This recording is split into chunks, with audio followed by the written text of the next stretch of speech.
Please let me know because we were having technical difficulties earlier, or not earlier, last week. So hopefully you can hear me. I'm a little late because I was reading about penguins, but that's fine because penguins are today's topic. Okay, let's see. Making sure you can hear me.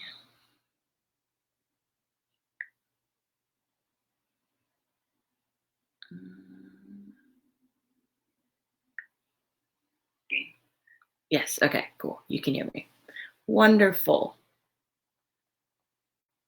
I was reading about penguins, which is why I was late, and then I realized it was past 10 o'clock and I had to read my story. Okay, so today's story is one of my favorite stories of all time. I think it's very sweet and it's very cute, and it's based on a true story. So today's book is called And Tango Makes Three by where's my hand's on the wrong part, by Justin Richardson and Peter Parnell, and it was illustrated by Henry Cole. So I hope you guys like this one as much as I do. And Tango Makes Three. Okay, let's see. In the middle of New York City, there's a great big park called Central Park. Children love to play there. It has a toy boat pond where they can sail their boats. It has a carousel to ride on in the summer and an ice rink to skate on in the winter. Best of all, it has its very own zoo. Every day, families of all kinds go to visit the animals that live there. I've been told to adjust my book angle.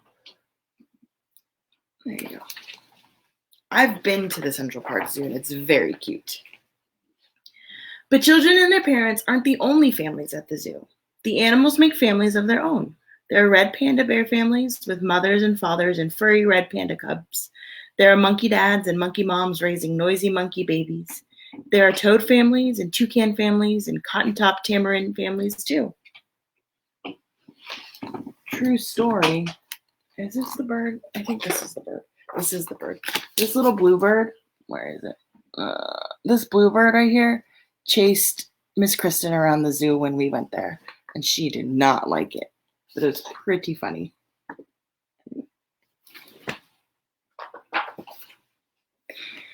And in the penguin house, there are penguin families. Every year, at the very same time, the girl penguins start noticing the boy penguins, and the boy penguins start noticing the girl penguins. When the right girl and the right boy find each other, they become a couple. Penguins. Two penguins in the penguin house were a little bit different. One was named Roy, and the other was named Silo. Roy and Silo were both boys, but they did everything together. They bowed to each other, they sang to each other, and walked together, and swam together. Wherever Roy went, Silo went too. Look at them. There we go. That's Roy and Silo. And there they are, being together.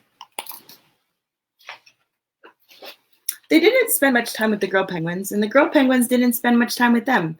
Instead, Roy and Silo wound their necks around each other. Their keeper, Mr. Grasmay, noticed the two penguins and thought to himself, they must be in love. Roy and Silo watched how the other penguins made a home, so they built a nest of stones for themselves. Every night, Roy and Silo slept there together, just like the other penguin couples.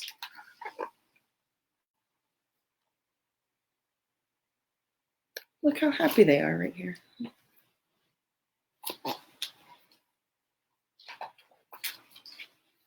And every morning, Roy and Silo woke up together. But one day, Roy and Silo saw that the other couples could do something they could not. The mama penguin would lay an egg. She and the papa penguin would take turns keeping the egg warm until finally it would hatch and there would be a baby penguin. Look at this little fluffy baby penguin, and he is probably the cutest little thing. But Roy and Silo are sad because they don't have their own little baby penguin.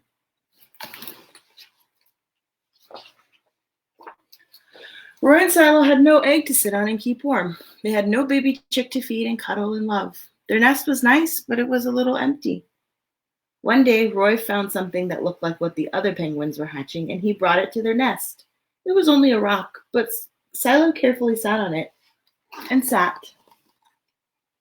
Let me see pictures. Yeah, really cute pictures.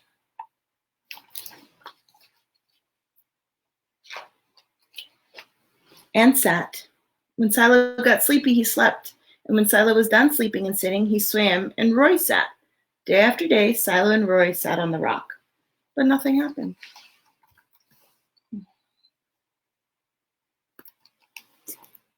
Still a rock.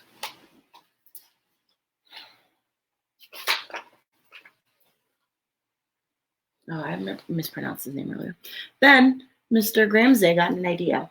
He found an egg that needed to be cared for, and he brought it to Roy and Silo's nest. He was watching them, and he brought them an egg. Roy and Silo knew just what to do. They moved the egg to the center of their nest. Every day they turned it so each side stayed warm. Some days Roy sat while Silo went for food. Other days it was Silo's turn to take care of their egg. They sat in the morning and they sat at night. They sat through lunchtime and swim time and supper. They sat at the beginning of the month and they sat at the end of the month. And they sat all of the days in between. There we go. Until one day they heard a sound coming from inside their egg. Beep, beep, beep, beep, it said. Roy and Silo called back. Squawk, squawk. Peep, peep, answered the egg. Suddenly, a tiny hole appeared in the egg shell. And then, I wonder what's going to happen.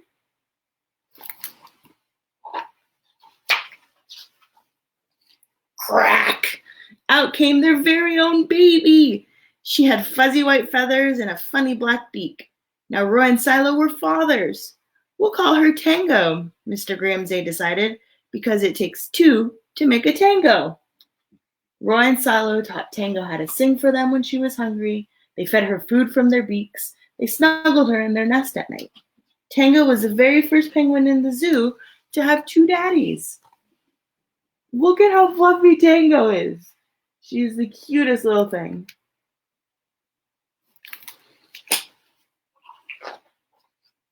Soon, Tango grew strong enough to leave the nest. Roy and Silo took her for a swim, just like all the other penguin families. All the children who came to the zoo could see Tango and her two fathers playing in the penguin house with the other penguins. Hooray, Roy! Hooray, Silo! Welcome, Tango! They cheered. There they are swimming. And there's all the people cheering them on.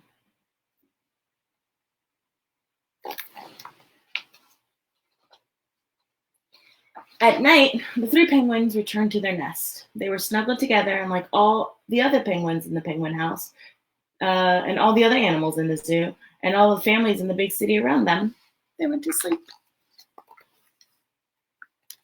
Look how cute.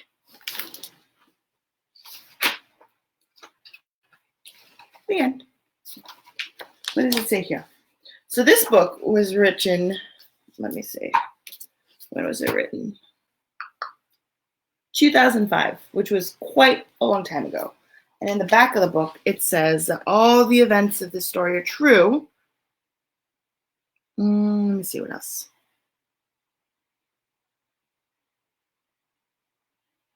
It says if you go to Central Park Zoo, you can still see Tango and her fathers. But I looked it up, and Silo is the only one that still lives at the Central Park Zoo. Tango and Roy got moved to other zoos, but Silo's still there. So if you ever go to New York, you can find Silo. Kristen and I probably saw him when we went to the zoo. Well, this was one of my favorite books. Tango makes three. There's Fluffy. Ooh, there's Fluffy little Tango. Right there. If you can see down at the bottom, down here, I asked, what's your favorite thing to do with your family? And if you would like to draw us a picture or write us a story, you can upload it to the Mariposa page, and we would love to see it because we love to see all the things that you are doing while you're stuck at home like the rest of us. And what else? Miss Karen asked me to tell you guys some things. I have to look at my note. Oh, yes, I remember now. So Miss Karen wanted me to remind you that at 2 o'clock today, she is going to read, I think, one more chapter. She doesn't say. She didn't say. But she's going to be reading more of The Princess in Black here at the Mariposa page at 2 o'clock. And our story time is expanding. We have another person volunteering to read for us, and her name is Jeannie, and she's going to read tomorrow at 10 a.m. here at the Mariposa page. So you'll have 3 full days of, or 4 full days probably, of books, which is great. What else was I supposed to say? There's a lot happening this morning. Oh, I remember. Okay. I have options for next week, and I would like to know what you would like to hear. So in the comments, wherever they are, I don't know where they're at on here, you can let me know whether you would like to hear next week with me, The Bus for Us, Nuestro Autobús. It's in 2 languages, and I can read it in 2 languages for you. You can listen to My Cousin Momo, which is about a squirrel, or It's Okay to Be Different. Let me know in the comments what you want to hear, and I will do it. Other than that, I'll just pick. Either way, you're going to get a book next week at 10 o'clock, so it's all good. And then what else was I supposed to say? Yes. Down here, you can see the name of the book, the question that I asked you, and there's also, a link to my Venmo account. And if you would be so gracious as to donate, it's completely voluntary. You don't have to do it. But if you do, any money that comes to me will go towards buying more books to read here at Mariposa Storytime. I'm trying to think. I think that's it. No one else is telling me that I have to say anything, which is great. Yeah. So today at 2 p.m., more Princess in Black. Tomorrow at 10 a.m., Miss Jeannie is reading a story. And then next week, Saturday, there'll be a sing-along. I think the topic is top secret. I don't even know what it is. Hopefully Kristen figures it out. And that's at 11 on Saturday. So yeah, have a great rest of your Thursday. And then we'll see you again here later today and tomorrow and Saturday. All right. Bye, everyone.